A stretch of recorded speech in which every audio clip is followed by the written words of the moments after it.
É possível que um ladrão mate o outro para ficar com o produto do furto?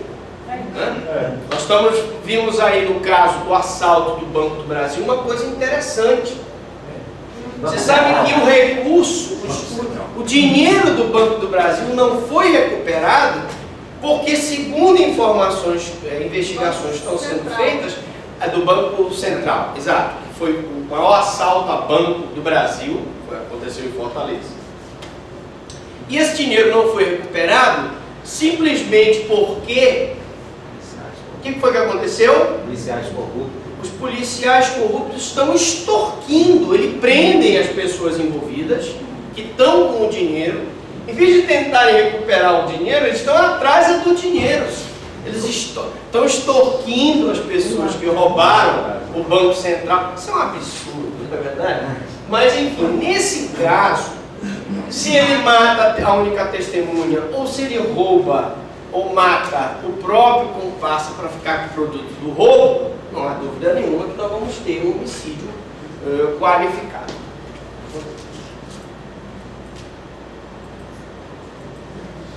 Agora vamos para o homicídio culposo. Homicídio culposo. Vamos falar do homicídio simples, que é o homicídio.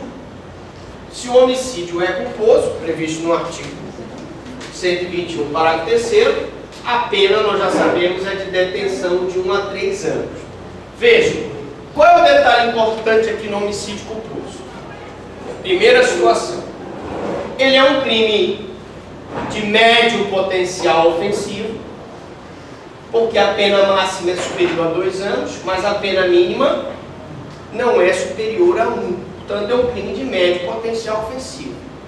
Ao fazer a denúncia, o Ministério Público, nesse crime, presente os demais requisitos do artigo 89 da Lei 9.099, pode propor a suspensão do processo, que é a imposição de pena não privativa de liberdade, uma pena restritiva de direito ou multa, para que aquele processo fique suspenso até que ele cumpra as condições que foram elencadas na suspensão.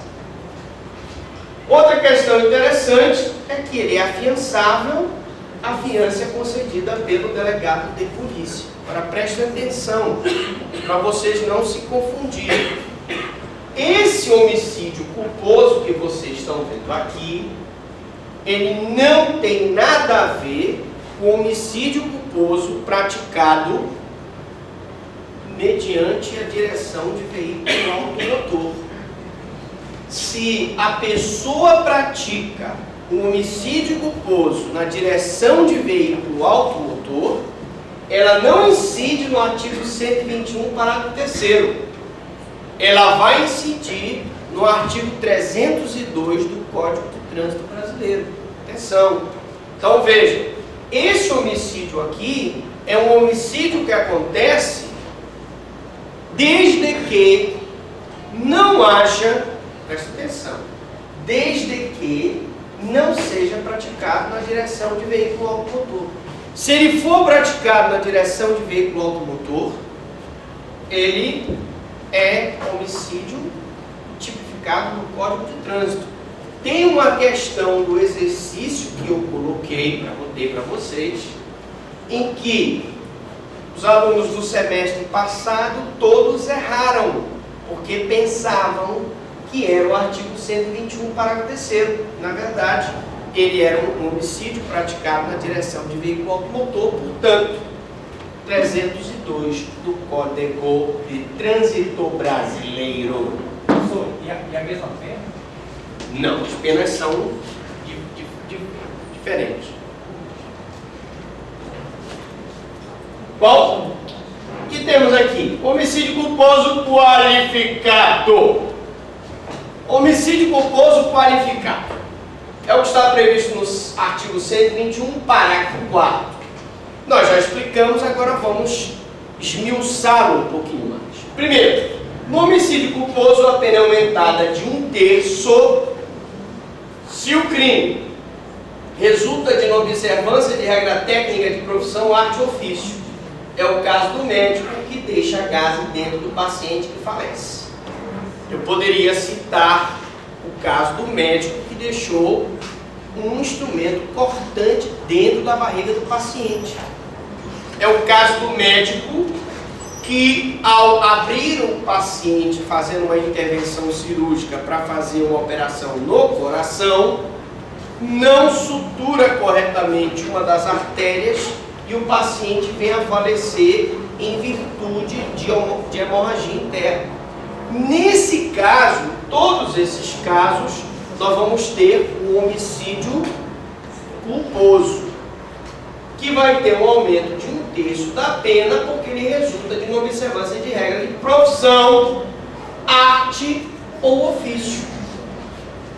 Se o agente deixa de prestar imediato socorro à vítima, não procura diminuir as consequências do seu ato, o agente, por exemplo, atropela a vítima e não presta socorro. Isso é o que mais acontece.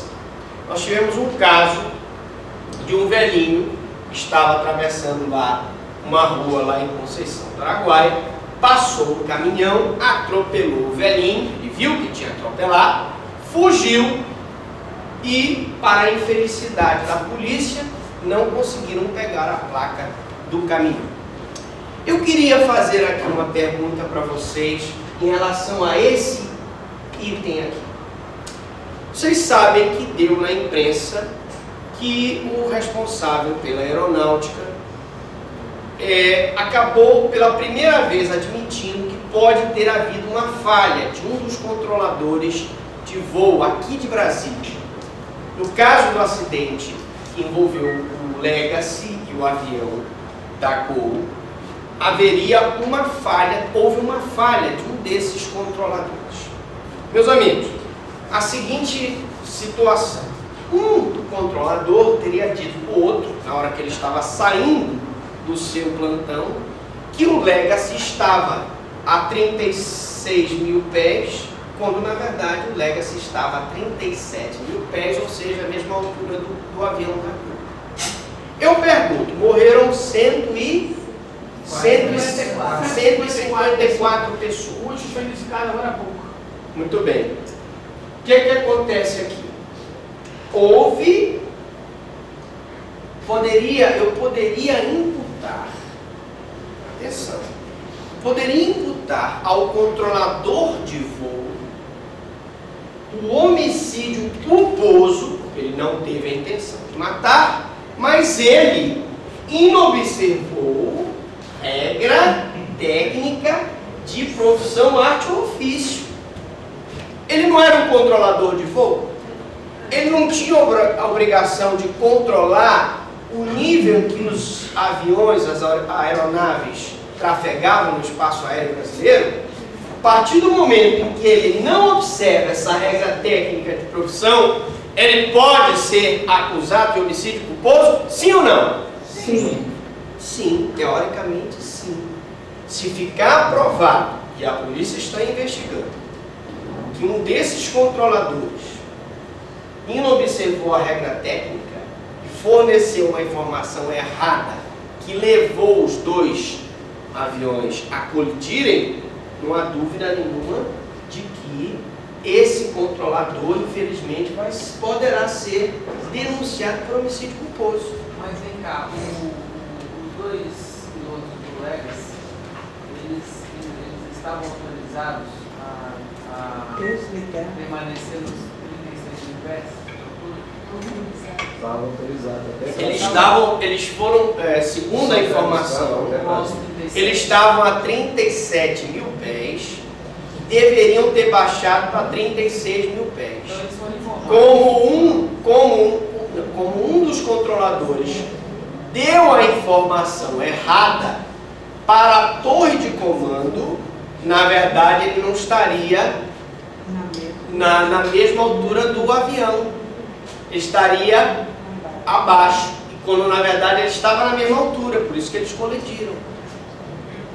Agora, uma questão é que nós não sabemos é porque o transponder, que é o equipamento utilizado para não haver a colisão, ele não foi acionado. Não se sabe. E eu não estou aqui fazendo julgamento, eu estou apenas citando como exemplo, que se ficar provado que o controlador inobservou a regra técnica, ele pode ser responsabilizado por Pode ser homicídio. provado também que os dois pilotos do Legacy estavam sim fazendo brincadeirinha. Pode. E aí, Tudo isso é desligaram, possível. desligaram. Tudo isso é possível. Então, assim, Tudo isso é possível. complicado. Bom, mas vamos lá. Franco, aí pega de cada homicídio um terço. Sim, é o que... bom. Uma pergunta que todo mundo me faz. Professor, e se houverem duas qualificadoras? O entendimento do Damásio de Jesus é de que uma qualificadora vai ser aplicada para aumentar a pena e a outra deverá ser considerada como circunstância judicial. Mas ressalto para vocês que na doutrina vocês vão encontrar doutrinadores que defendem que, na verdade, a qualificadora não é considerada como circunstância judicial, ela é considerada como atenuante. Então imaginemos que eu tivesse um homicídio, agravante. Nós temos um homicídio qualificado, por exemplo, por motivo torpe e por recurso que tornou impossível a defesa do ofendido.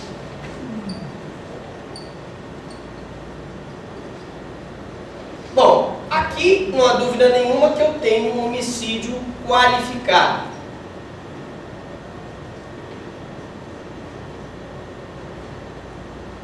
É um homicídio qualificado. Motivo torpe e recurso que tornou impossível a defesa do ofendido.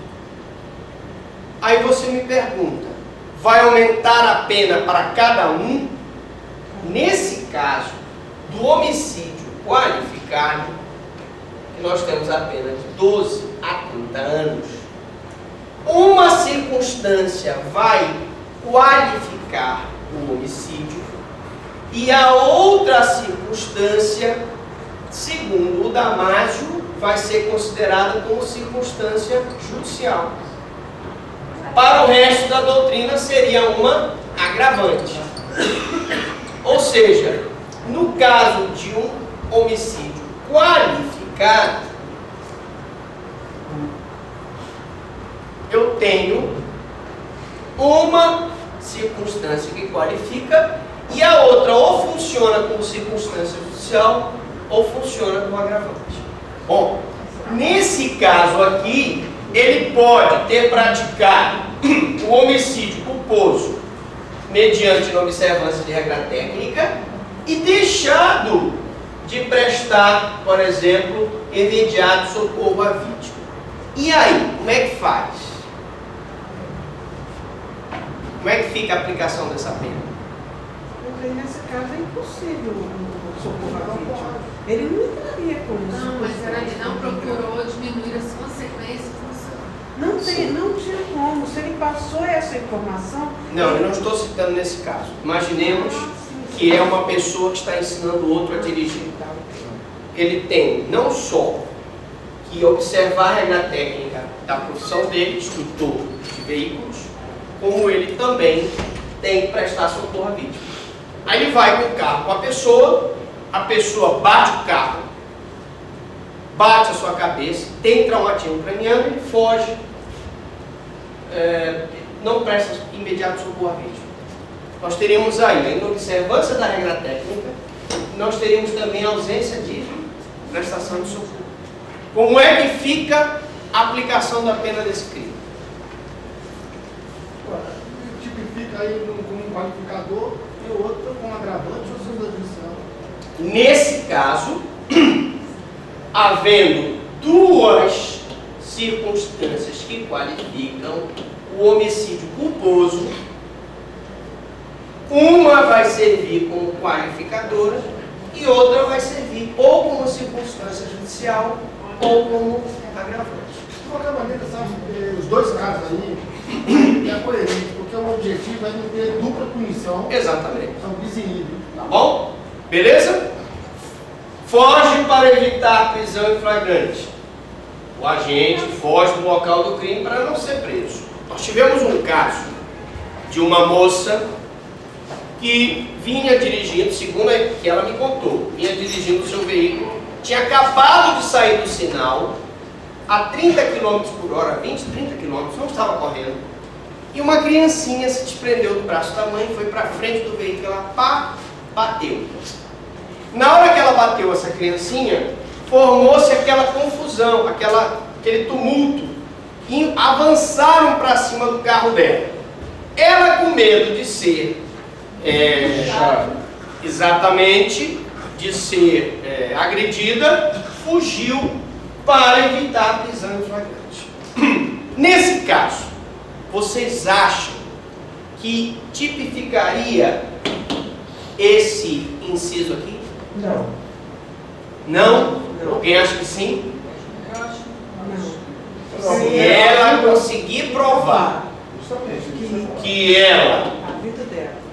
estava em defesa da sua própria vida, cai por terra essa questão da fuga dela para evitar a prisão em flagrante. Cuidado! Uma pergunta que eu não entendi. Você colocou o seguinte, que a vítima de acidente de automóvel é do Código de Trânsito. Mas já como qualificador aí, como qualificador do crime culposo, já é permitido. Por que isso? Não está entendendo a pergunta? Sim, diga lá. Seguinte, volta ali, gentileza, aquele outro. Vamos voltar. Ó, por exemplo, se o agente deixa de prestar socorro à vítima, não pode diminuir o conhecimento do celular. Se o agente atropelar a vítima e não presta socorro. Sim. No caso, é um crime de trânsito. Mas aqui ele pode ter atropelado com uma bicicleta. Ele pode ter atropelado com uma bicicleta, ele pode ter atropelado com um carrinho de mão. Não necessariamente eu coloquei um veículo automotor. Não, mas aqui dificilmente alguém tem pessoa diferente. Sim, entendi. Sabe por quê? Não, porque senão a gente vai com a ideia de que tá entendendo nada. Fique claro que o atropelamento foi com um carrinho de mão, não foi com uma bicicleta. Sim, Tá? por exemplo, se o ciclo aí for cair em cima da pessoa dirigindo. Sim. Mas se for veículo automotor, já disse que não se enquadra no 121, não se enquadra no Código de Trânsito. Mas aí é regulado pelo CTB. Aí é regulado pelo Código de Trânsito brasileiro. Bom, vamos terminar a nossa aula com perdão judicial. Um assunto que gera polêmica e será pergunta de prova, não em sede de homicídio, mas em sede de extinção da punibilidade. Vamos lá, vamos recapitular.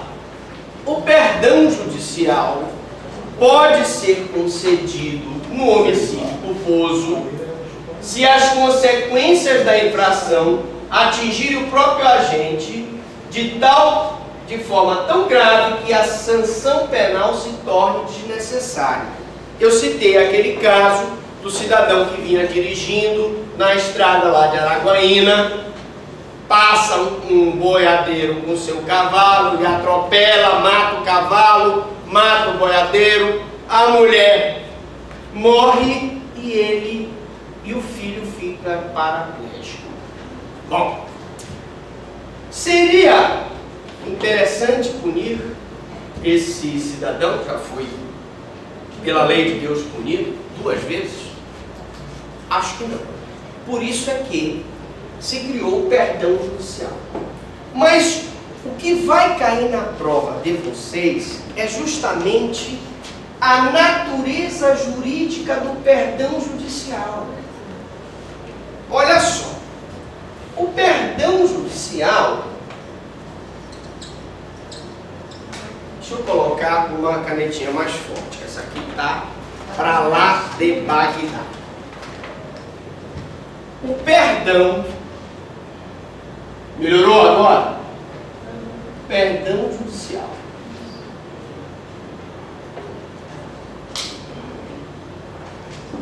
Perdão judicial, ele tem, pela doutrina, várias naturezas jurídicas. A natureza jurídica do perdão judicial é condenatória e subsistem os efeitos da sentença penal. Condenatório, pensam que é condenatório Damásio,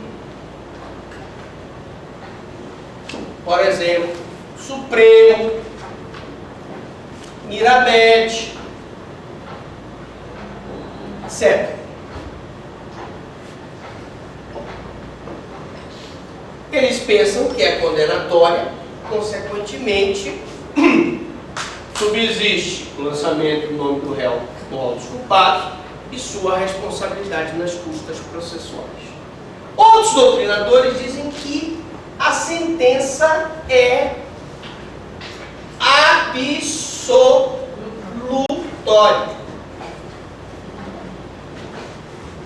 Quando se concede o perdão judicial, na verdade está se absolvendo o cara, o acusado. Quem pensa isso? Basileu Garcia. E finalmente, nós temos uma terceira corrente que diz que a sentença, na verdade, é declaratória de extinção da punibilidade. Nessa corrente, nós temos o STJ, Delmanto e Dante Bozana. Cuidado! Essas três correntes têm sido reiteradamente pergunta em concurso público. No caso do, por exemplo, no caso ali, por exemplo, nos dois aspectos, ali nos dois primeiros condenatórios, tem um conceito que tem aí, acredita, que é condenatório e que